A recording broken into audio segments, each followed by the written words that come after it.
नमस्कार विद्यार्थी मित्रांनो, क्रिएटिव्ह मॅथ्स मराठी या आपल्या लाडक्या युट्यूब चॅनल मध्ये पुन्हा एकदा तुमच्या सगळ्यांचं सहर्ष स्वागत आहे। चर्चा करतोय आता 7वी गणितावरती 6वं प्रकरण ज्याचं नाव आहे घातांक आणि त्यातला सराव संच 26। तर जाऊयात पटकन पुढे मित्रांनो। बघा घातांक लक्षात घ्या, घातांक म्हणजे काय तर उदाहरणार्थ तुम्हाला सांगतो, इथं समजा माझ्याकडे 8 आहे आणि 8चा 5वा घात आहे, तर याच्यामध्ये जे 5 आहे 5 त्या 5ला आपण म्हणतो घातांक, 5ला म्हणतो घातांक किंवा घात, आणि 8 जे आहे त्या 8ला म्हणतो आपण पाया। या गोष्टी लक्षात घ्या। आता 8चा 5वा घात म्हणजे 8 म्हणजे 8चा 5 वेळा गुणाकार, 8 गुणिले 8 गुणिले 8 गुणिले 8 गुणिले 8, 8चा 5 वेळा गुणाकार म्हणजे 8चा 5वा घात, 8चा 6 वेळा गुणाकार म्हणजे 8चा 6वा घात। हे लक्षात ठेवायचं, एकदम साधा सोपा नियम आहे। आता समजा मी म्हटलं 2चा चौथा घात, 2चा 4 वेळा गुणाकार, 2 गुणिले 2 गुणिले 2 गुणिले 2, मग किती येतं उत्तर?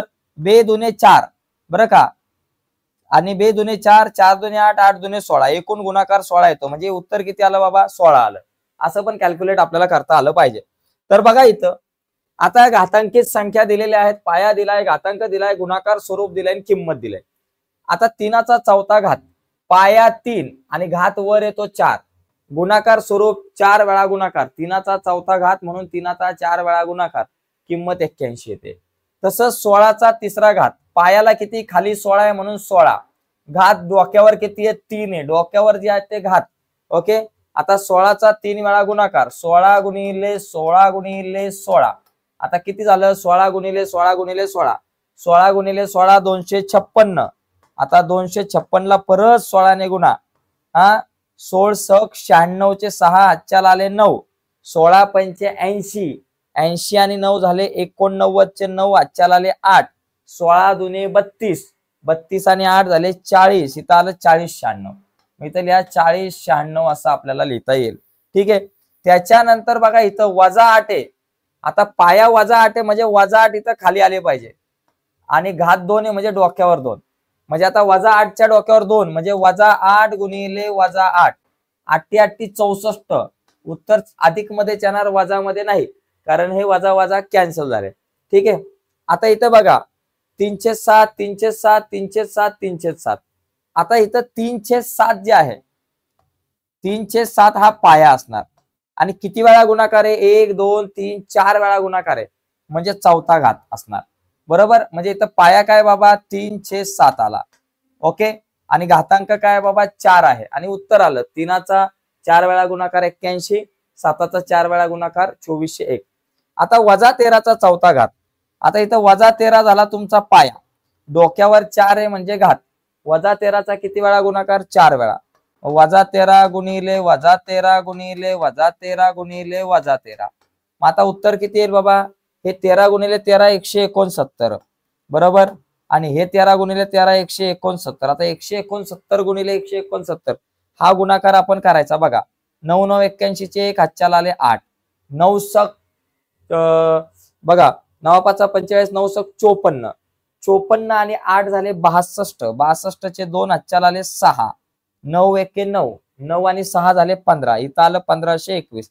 परत एकदा नीट सगळं चेक करा, 9 9 81 चे 1 आजच्याला आले 8, 9 सक 54 आणि 8 झाले आपल्याकडे 62 चे 2 आजच्याला आले 6, 9 1 9 आणि 6 झाले 15, एक शून्य दिला द्यावाला, 9 सक 54 चे 4 आजच्याला आले 5, 6 6 36 37 38 39 40 41, 41 चे 4 1 आजच्याला आले 4, परत 6 1 6 4 10, आता परत एकाने भाग लावू, 1 2 शून्य घेतले, 1 9 9, 1 सक 6 1 1 1, काय येईल बाबा?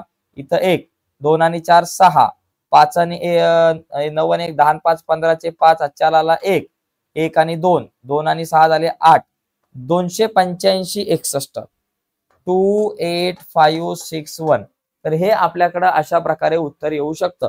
तर बघा याचा जर तुम्हाला स्क्रीनशॉट वगैरे तुम्ही घ्यायचा असेल तर तुम्ही घेऊ शकता। यानंतर आपण पुढच्या प्रश्नाकडे जाऊयात, बरेचसे प्रश्न आपल्याकडे आहेत। ओके, तर जास्तीत जास्त प्रश्न आज आपण बघण्याचा प्रयत्न करू। ओके, तर बघा या ठिकाणी चेक करू आपण उत्तर एकदा, बरोबर आहे का? हा बघा पुढच्या प्रश्नाकडे जाऊ। आता हा तक्ता झालाय आपला, आता पुढे जाऊ आपण, पुढे वळूयात गाडी आपली थोडीशी। बघा 2चा 10वा घात, किमती काढा। पहिला प्रश्न, 2चा 10वा घात म्हणजे 2चा 10 वेळा गुणाकार. 1 2 3 4 5 6 7 8 1 2 3 4 5 6 7 8 9 आणि 10. हा जर तुम्ही गुणाकार केला तर तुम्हाला मिळतो 10,024. गुणाकार व्यवस्थित करा, 10,024 येतोय. दुसरा प्रश्न इथे 5चा घन म्हणजे 5चा 3 वेळा गुणाकार. 5 गुणिले 5 गुणिले 5. बघा 5 5 25. 25 गुणिले हे 5. 25 पंचे किती झाले? 125 झालं उत्तर. त्याच्यानंतर तिसरा प्रश्न -7चा चौथा घात. बघा म्हणजे -7 गुणिले -7 गुणिले -7 गुणिले -7. बघा 7 गुणिले 7 किती? 49. 49 गुणिले 7 343. 343 गुणिले 7 जर तुम्ही केलं तर किती येतं बाबा?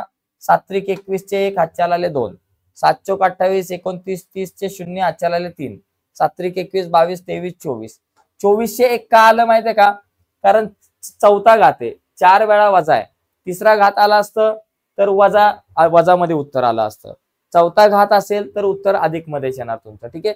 त्याच्यानंतर बघा चौथा प्रश्न -6चा घन म्हणजे -6 गुणिले -6 गुणिले -6.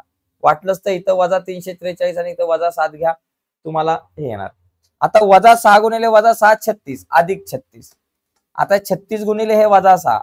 36 किती? 216. या दोघांचा गुणाकार येतो 216 आणि वजाचं चिन्ह -216, कारण एका संख्येला वजाचं चिन्ह आहे. आता 9चा घन. 5वा प्रश्न आहे 9चा घन म्हणजे 9 गुणिले 9 गुणिले 9. बघा 9 9 81 आणि गुणिले हे 9. बरोबर का? 9 9 81 गुणिले 9. आता 9 1 9 8 9 72 729. तर अशा प्रकारे मित्रांनो या प्रश्नांची उत्तर आपल्याला काढता येईल. म्हणजे फक्त किमती काढणं एवढं अवघड नाहीये. तितक्या वेळा गुणाकार करायचा, जितक्या डोक्यावरती घात आहे तितक्या वेळा गुणाकार करायचा, बस विषय संपला. जास्त काय टेन्शनचं कामच नाहीये. चला पुढे बघा. या ठिकाणी तुम्हाला या जर सगळ्या गोष्टी लिहून घ्यायच्या असेल तर तुम्ही लिहून घेऊ शकताय. ओके. चला आता आपण पुढच्या प्रश्नाकडे जाऊयात. पुढचे प्रश्न पण सोपे आहेत. बघा आता 8चा पहिला घात. 8चा पहिला घात 8च येणार. कुठल्याही संख्येचा पहिला घात 30 संख्या. आता इथे बघा 7वा प्रश्न 4/5चा घन. याचा अर्थ काय? 4/5 गुणिले 4/5 गुणिले 4/5 3 वेळा गुणाकार. 4/5 बरोबर. वर बघा काय तर 4 गुणिले 4 गुणिले 4. खाली येणार 5 गुणिले 5 गुणिले 5. जास्त काय टेन्शन नाही. 4 चौक 16 16 चौक 64. वर आलं 64, खाली 5 5 25 25 पंचे 125. 64 भागिले 125 झालं. आता इथं बघा 8वं गणित. त्याच्यामध्ये काय दिलंय? बघा 8वं गणित -1/2चा चौथा घात. मग -1/2 गुणिले -1/2 गुणिले -1/2 गुणिले -1/2 4 वेळा गुणाकार. -1/2 4 वेळा गुणाकार आहे. एकाचा 4 वेळा गुणाकार केला उत्तर एकच मिळणार. आणि 2चा 4 वेळा गुणाकार केला बघा 2 दुने 4 4 दुने 8 8 दुने 16 16 येईल. उत्तर अधिक मध्येच राहील का? कारण 4 वेळा वजा आहे. जर 3 वेळा असतं, विषम संख्या असती, विषम संख्यांच्या वेळा गुणाकार 3 वेळा गुणाकार आहे, 5 वेळा गुणाकार आहे, 7 वेळा गुणाकार आहे, तर अशा टायमाला उत्तर वजामध्ये येतं.